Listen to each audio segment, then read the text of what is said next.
প্রিয় শিক্ষার্থী বন্ধুরা, আজ আমরা বিদ্যাসাগর ইউনিভার্সিটির বিএ জেনারেল কোর্সের অর্থাৎ 3 বছরের যে জেনারেল কোর্স, সেই কোর্সের তোমাদের যে মেজর সাবজেক্ট বেঙ্গলি রয়েছে তার যে সেমিস্টার 1-এর পরীক্ষা হবে, আসন্ন পরীক্ষার জন্য শেষ মুহূর্তের একেবারে চূড়ান্ত প্রস্তুতির জন্য আমরা মোস্ট ইম্পর্টেন্ট প্রশ্নগুলো নিয়ে আলোচনা করব।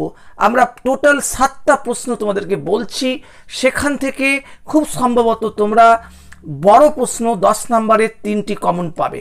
অর্থাৎ তোমাদেরকে 3টে বড় প্রশ্ন লিখতে হবে 10 নম্বরের, তোমরা 3টে প্রশ্ন আশা করা যায় নিশ্চিতভাবে তোমরা কমন পাবে। এবং তারপরেও আমরা 3টে আরও এক্সেস প্রশ্ন তোমাদের জন্য রাখবো। তাহলে একেবারে শেষ মুহূর্তের প্রস্তুতি হিসাবে তোমরা এই প্রশ্নগুলো দেখে নাও। দেখো, 1 নম্বর প্রশ্ন, বাংলা উপভাষা কয়টি ও কি কি? বঙ্গালী উপভাষার প্রচলিত অঞ্চল, ভাষাতাত্ত্বিক বৈশিষ্ট্য, ধ্বনিতাত্ত্বিক ও রূপতাত্ত্বিক নিদর্শন সহ আলোচনা করো। অর্থাৎ ভাষাতাত্ত্বিক বৈশিষ্ট্য বললে তোমাদেরকে ধ্বনিতাত্ত্বিক এবং রূপতাত্ত্বিক দুটোই বলতে হবে। আবার অনেক সময় পরিষ্কারভাবে উল্লেখ করা থাকে ধ্বনিতাত্ত্বিক বৈশিষ্ট্য এবং রূপতাত্ত্বিক বৈশিষ্ট্য। অর্থাৎ যেমন প্রশ্ন পড়বে তেমনভাবে তোমরা করবে। এই প্রশ্নটি এবারের জন্য খুবই গুরুত্বপূর্ণ, তোমাদের বড় প্রশ্ন হিসাবে আসার সম্ভাবনা সবথেকে বেশি। বঙ্গালী উপভাষা এছাড়াও তোমাদের বঙ্গালী উপভাষা গুরুত্বপূর্ণ হলেও তোমাদের আরও যে উপভাষাগুলো রয়েছে, ঝাড়খণ্ডী, কামরূপী এবং বরেন্দ্রী, এই 3টি ভাষার যে ভাষাতাত্ত্বিক বৈশিষ্ট্য অর্থাৎ ধ্বনিতাত্ত্বিক এবং রূপতাত্ত্বিক বৈশিষ্ট্য তোমাদেরকে দেখে যেতে হবে, তাহলে তোমাদের সেটা সুবিধে হবে পরীক্ষায় যদি ঘুরিয়ে প্রশ্ন কোনো কারণে হয় কমন পেতে। এবং পরের প্রশ্ন 2 নম্বর, ধ্বনি পরিবর্তনের মূল সূত্রগুলি দৃষ্টান্ত সহ আলোচনা করো। খুবই গুরুত্বপূর্ণ এবারের জন্য। আর পরের প্রশ্ন 3 নম্বর, বাংলা শব্দ ভাণ্ডারে যে বিভিন্ন শ্রেণীর শব্দ আছে তা উদাহরণ সহ আলোচনা করো। অথবা এটা তোমাদের ভেঙেও বলতে পারে যে বাংলা শব্দ ভাণ্ডারের মৌলিক এবং আগন্তুক বা কিতরিন শব্দের আলোচনা করো, বা এর সঙ্গে প্রথমে তোমাদের যোগ করতে পারে বাংলা শব্দ ভাণ্ডার বলতে কি বোঝো, এটা তোমাদের প্রথমে দিয়ে বাকি প্রশ্নটা বলতে পারে। এটা এবারের জন্য খুবই গুরুত্বপূর্ণ, আশা করা যাচ্ছে লং প্রশ্নে তোমরা কমন পাবে এই প্রশ্নটি।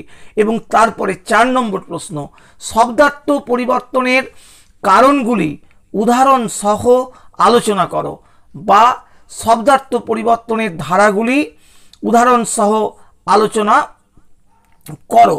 তবে তোমাদের শব্দার্থ পরিবর্তনের ধারাটা পরীক্ষা যেহেতু পড়ে গেছে, 4 নম্বর প্রশ্ন, শব্দার্থ পরিবর্তনের কারণগুলি উদাহরণ সহ আলোচনা করো। এটা এবারের জন্য খুবই গুরুত্বপূর্ণ।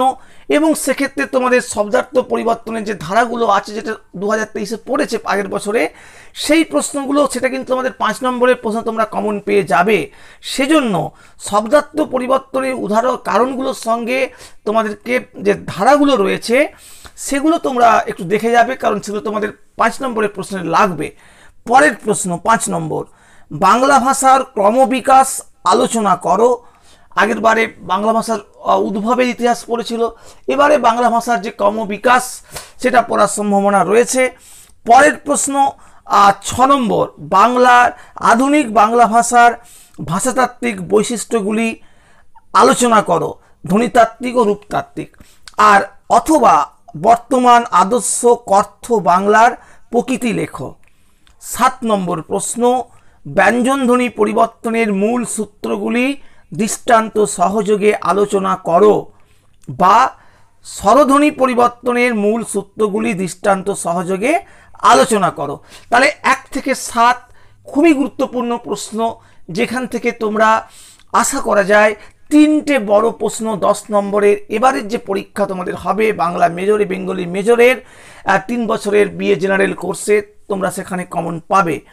এরপরেও আরও 3টে প্রশ্ন তোমাদের বলেছি আমি। তার মধ্যে 1 নম্বর যে অতিরিক্ত প্রশ্ন, এটা তোমাদের আগে আমি বলে দিয়েছি যে আর এবারের জন্য বঙ্গালী উপভাষা সবথেকে গুরুত্বপূর্ণ, সবথেকে ইম্পর্টেন্ট। কিন্তু ইম্পর্টেন্ট বলেই যে বঙ্গালীটা সবসময় পড়বে এমন নাও হতে পারে। সেক্ষেত্রে তোমাদের 5টা উপভাষা তোমাদের রয়েছে বাংলার ক্ষেত্রে, একটা উপভাষা আগেবারে পড়ে গিয়েছে। আশা করে যাচ্ছে এবারে যদি বঙ্গালী তোমাদের কোনো কারণে না দেয় তাহলে ঝাড়খণ্ডী উপভাষা, অথবা তোমাদের আরও যে দুটো রয়েছে কামরূপী এবং বরেন্দ্রী, এই তোমাদেরকে উপভাষার বৈশিষ্ট্য তোমাদেরকে আলোচনা দেখে যেতে হবে বা পড়ে যেতে হবে। তাহলে তোমরা এখান থেকে উপভাষা থেকে একটা লং প্রশ্ন অবশ্যই কমন পাবে। আর যদি কোনো লং প্রশ্ন সেটা না আসে তাহলেও তোমাদের কিন্তু 5 নম্বরের প্রশ্নে আসবেই। আর পরের প্রশ্ন, লোকভাষা কি? উদাহরণ সহ লোকভাষার বৈশিষ্ট্যগুলি আলোচনা করো। এটাও খুব গুরুত্বপূর্ণ প্রশ্ন এবারের জন্য।